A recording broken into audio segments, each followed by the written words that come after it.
Greetings from the desk of Brad Cunningham and Success Loops Instrumental Inspiration. All right, today's talk is getting deeper into the context of the term esoteric. Now, I often refer to myself quite candidly as I'm esoteric, and I get a bit of a negative feedback from people because they immediately think because something's esoteric and it can't be measured by our five physical senses, and it maybe refers to something more mystical or spooky or something like that, there's a lot of judgment that comes behind it. I'd like to actually put that to rest today. And let's have a look at the word esoteric, esotericism, taking out the terrorism out of esotericism, and understanding it a little bit deeper. And of course, the thing that tickles me, because I love irony and I always love playing words, the irony behind it. So let's first of all look at the word esoteric. The first part of the word is eso. Okay, and that refers to as inner, inside, inwards, not really outside of yourself. And I really enjoy that because pretty much everything is you're doing your inner work. That's where all self-discovery comes from. The word teric itself actually refers to as knowledge. So now I Googled it and I looked at what is the definition of esoteric. And this is what came up. So esoteric is defined as being known by a select few. And it's also defined as having the quality of a hidden or a deeper meaning. Now I want to clarify that it is not Kabbalism. Kabbalism actually refers to is a very exclusive group, a hidden group or a select community, an elite club is what that is. And this is not what esoterics believe at all. We're actually a very inclusive bunch of people, and we're not looking to be, everything is inclusive because we believe that everything is all connected in every way, shape or form. And separation is pretty much the cause of most of the suffering on the planet as is. And that's what brings us to the irony of it, is because the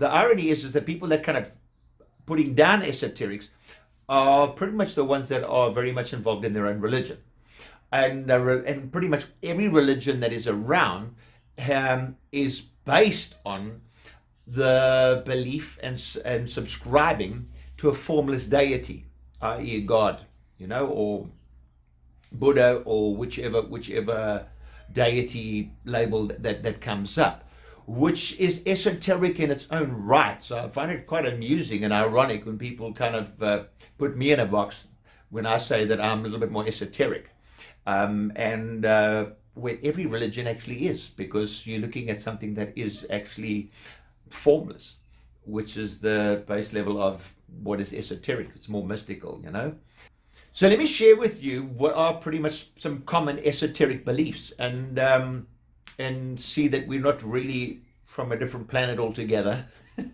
Some of them are actually pretty reasonable. So the esoteric belief is kind of like, so what's your religion? And our religion is the one that binds them all. Our religion is the one that doesn't separate. So we believe in that everything is connected, and that everything is there's no separation to everything. Everything is connected. So we believe in a unified universe. And we pretty much then are in all acceptance of all the other religions. And pretty much if you look at every single core belief of every religion that there is, we all subscribe to. It's love yourself, love your neighbor, Don't commit murder, stay away from what you know inherently as bad or sin, and work on yourself, work on upliftment, and those core principles we subscribe to wholeheartely. What we don't do is we don't judge one as being better than the other. We don't really subscribe to as one exceptional religion being right and all the others being wrong. We still at a level of humility where it's like we don't know everything yet. We're still in the process of discovering this in our cyclical awareness that is forever expanding. So we can't actually just say that one's right and the other all wrong. We're actually in a state of humility, which says actually we're on a process of discovering this, and we who knows who has the ultimate truth and who doesn't. And pretty much we believe that the truth itself is actually expanding. It's just our awareness of the truth that is slowly growing out of it. But we kind of polarize things as lies and truth, where in fact lies are always shallower, truths are always moving towards deeper truths, and it's pretty much on an infinite scale. And we don't polarize the perspectives around it, and that's what kind of makes us a little bit different to a lot of people. Having said that, now we believe that growth and expansion is pretty much our journey and our purpose here, and which is bringing our finite awareness back to our soul consciousness, our infinite, unlimited soul consciousness. And we believe that's pretty much the journey of what this is, you know, and the whole experience of it all in between. Now, esoterics believe in unconditional love, especially that comes from Source, our Creator. And the word unconditional is very, very powerful because it's referring to irrespective of circumstances and conditions. So we don't just believe in the power of unconditional love, but we also believe in the power of unconditional emotional regulation. In other words, becoming master of your emotions and not letting them be dictated to by whatever circumstances that come our way. Now, none of us have mastered that, and I don't think any of us even close. But it is nice to have this knowledge and to have that. But that's something we aspire to. I fail every day, but that is something to aspire to, and it's something that we project towards. So what we mean by that is it's the ESO regulation, we're regulating it ourselves, and not the EXO regulation by something else dictating what, and we just reactive to that. We're actually more of a self-response than a outward projection. Like I said, we believe in balance, and we don't like to extreme ourselves into polarizations. So we believe that all is divine, created by one divine creator, Source, and that actually judgment itself leads to suffering. We believe in the wisdom of surrendering to a higher force.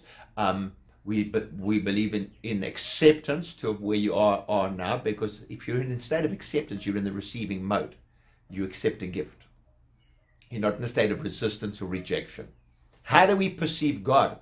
Now, we perceive God as not this masculine entity, but actually the everything and anything, the seen, the unseen, the is and the isn't. We see Source, God, the universe, as a form of consciousness, a super consciousness, if you would. It's like an intelligent matrix, and this intelligent matrix is connected to every single one of us. And we believe that once we get away from our thinking mind, which is pretty much eternally habitual and on play, repeat, regurgitating stuff that we've learned, the conditional stuff that we've learned, that we believe that connection, that soul connection that we have to this intelligence, that if we quieten our minds and just chillax, and if this happens with everybody, even when you're driving, or if you're doing dishes, or you're just staring at a fire, or if you're fishing, just doing those little mundane experiences that get your brainwaves into the alpha state and not the beta state, which is our what we think is wide awake. Then we are able to align with that consciousness that is connected with us, to that universal intelligence. And when we align with that what happens then is we it whispers to us, and then we are then aligned, and we get privy to some of that intelligence. And this is where our epiphanies come from. This intelligence then speaks to us through what we call intuition and inspiration, and it's a beautiful thing. So that's pretty much 101 esoterics. We're not a scary bunch of people. We're not really got our heads in the clouds all the time, although it's a lot of the time. We believe in the wisdom of that we're spirits having a bodily experience, and that we need to embrace both sides of it, and not always just get caught up in the physical realm of that. If I can't see it, taste it, smell it, feel it, those five senses, then it ain't real.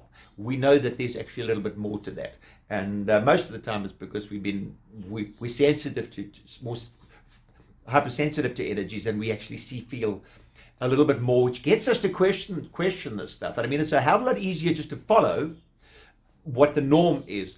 It's not always that easy to beat a different path.